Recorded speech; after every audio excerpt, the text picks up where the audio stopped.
Hi guys, so for today's vlog, mag-aasikaso muna ako ng car paperwork bago ako pumasok sa work.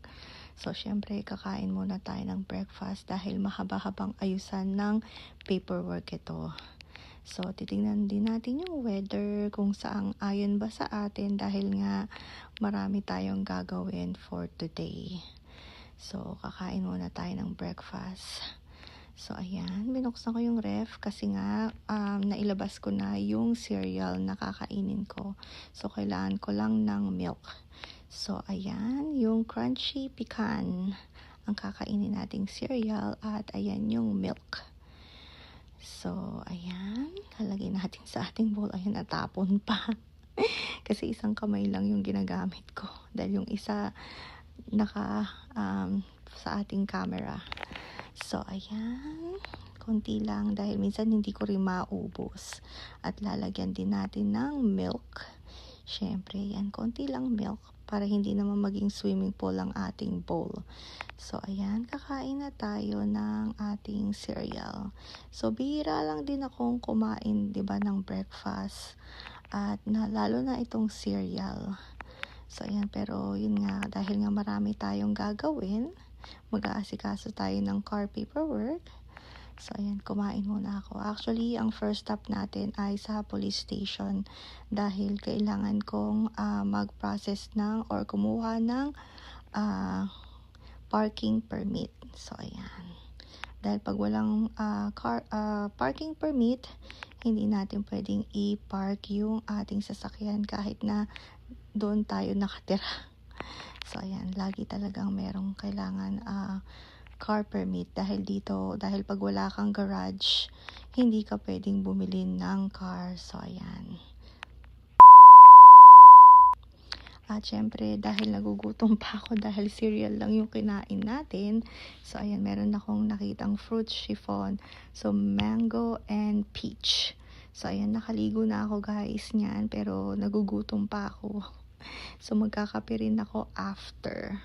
Siguro after ko itong kainin itong chiffon. So, ayan. Hindi ko alam saan binili ni G-Style ito. Nakita ko lang sa ref. So, ayan. Dahil nga nagugutom pa ako. Parang kulang. Dahil parang kulang yung cereal na kinain ko. So, masarap siya guys. So, ayan. Tanungin ko si G-Style kung saan niya to binili. So, masarap siya. So, ayan, tingnan nyo naman, no? Diba yung itsura ko, sarap na sarap dun sa ating fruit chiffon. At paborito ko rin din talaga yung mango chiffon. At ayan, tapos na tayo mag-breakfast at lalagyan din natin ng pabango ang ating car.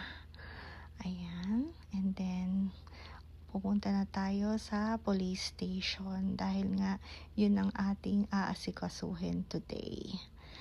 So, ayan, nakastop tayo. Nantay lang nating mag-go.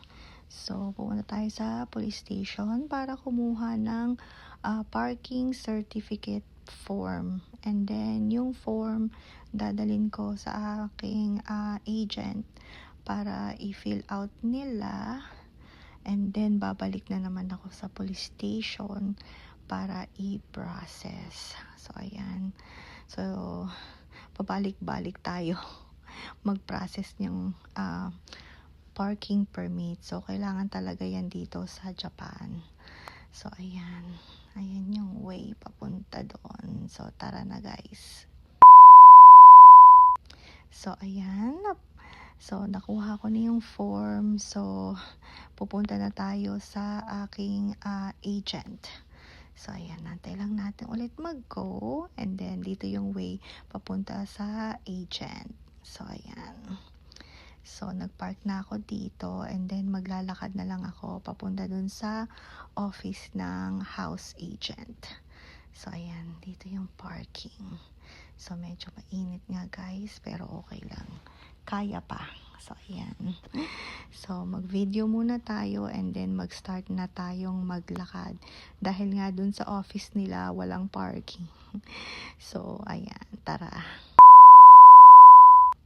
And then, ayan, na-fill out na yung form. So, babalik tayo sa police station para i-submit. So, ayan. And then, natapos na naman ang aking 8 to 9 hours sa work. Actually, half day nga lang ako dahil 'di ba, nag-process nga ako ng parking certificate.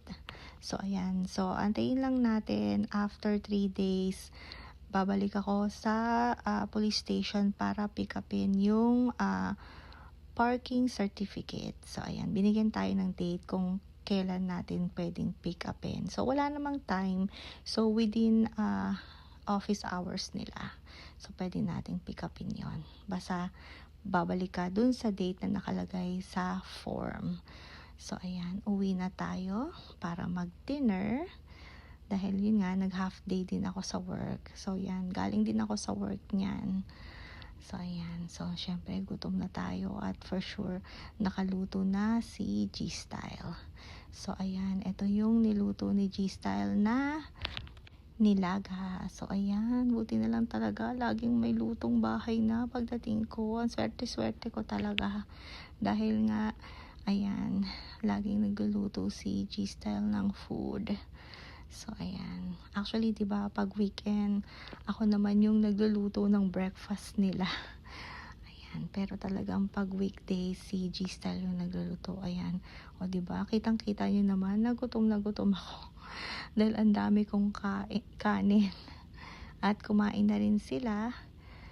Ayan. Or kumakain na rin sila. Ayan. Sabay-sabay naman kami. Ayaw lang nila talagang mag-video. So, ayan. Sabi ko kay Giselle, ang sarap ng luto talaga niya. Malinamnam. At ang daming sahog. So, ayan.